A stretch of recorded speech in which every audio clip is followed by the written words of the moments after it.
Okay, welcome back, everybody. So, first session, we talked about how to get somebody hired. This session is going to be what it looks like after somebody is officially in the team and you need to do something regarding them with your current employees. So, the most common thing that's going to be is timesheets. So, we're going to start with that most common recurring task. You'll have your timesheets pending approval over here. You're also going to have your timesheets, pending timesheets over here.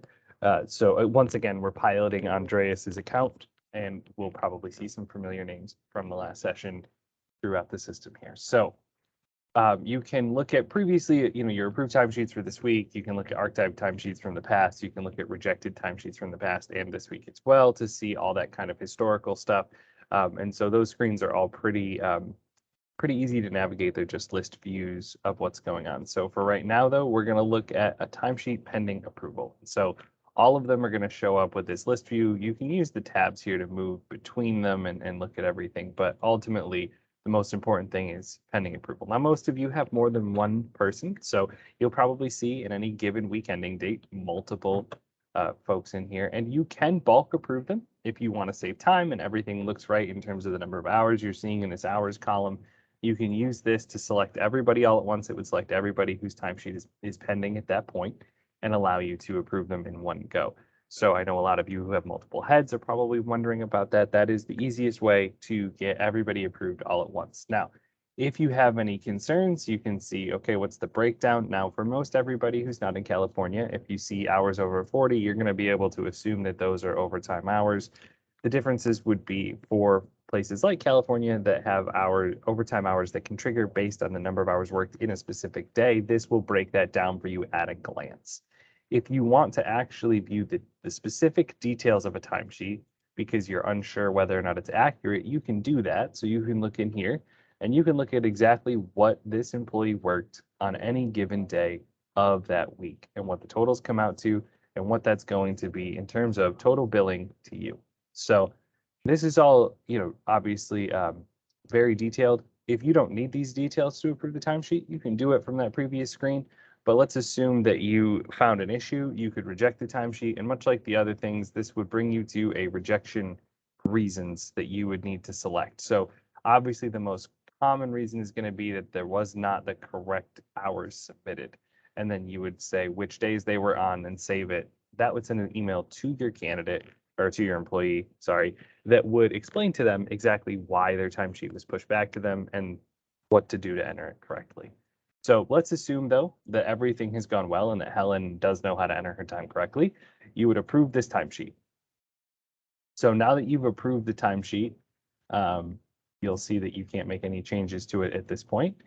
So now you're going to go back here. You'll see it's now in the approved list. There's nothing left in the pending list. And so everything would be good to go for that to move forward. So if you ever have questions about a timesheet before you approve it, obviously you can reach out to your employees, you can reach out to us, and you can reject them if something is wrong. So that's the basics of the timesheet approval process. It's meant to be very simple and intuitive and easy to navigate.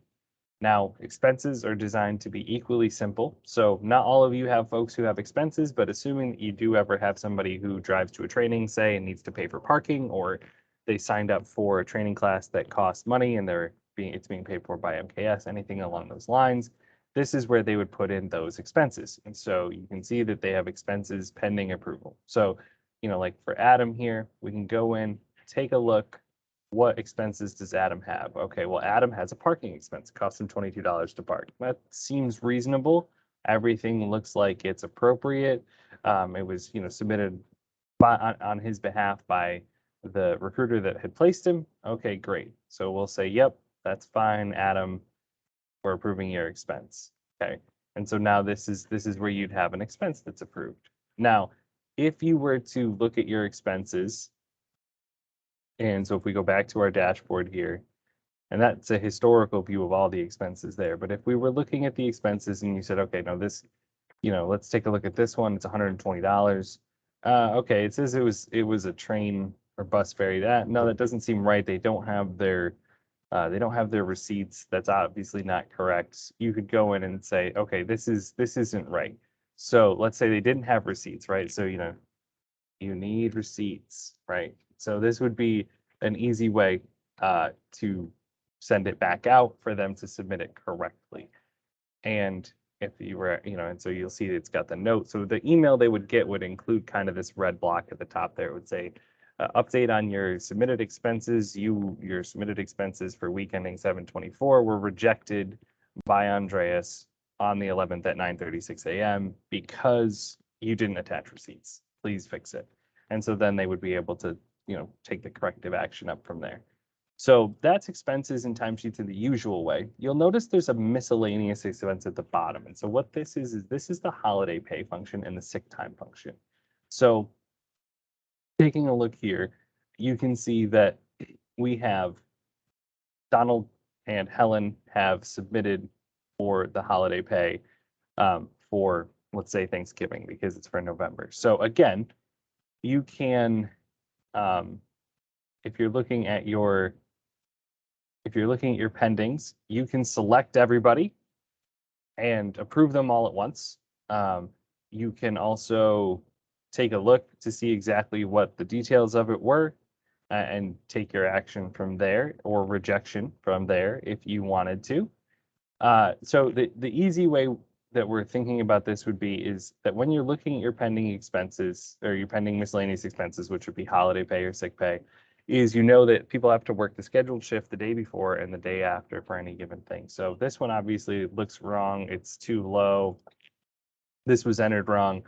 So you could reject this and you could flag it as it's the incorrect amount. So, not a full holiday. And so now this one would get kicked back, right? So then if we go back out to the other pending ones and we say like, okay, well, these are, these two are obviously correct. Let's approve those. So you approve them, and now those holiday pays have been approved for those employees. And anybody who you didn't approve, you could go back and reject, but hopefully that will be a minority of your people. Everybody will have worked their scheduled shifts before and after the holiday, and you'll be able to just go through and approve those instead of needing to navigate a spreadsheet where you say yes, no on people. You'll just automatically be able to do it through the system. So those are the major things that you would be approving or rejecting for existing employees.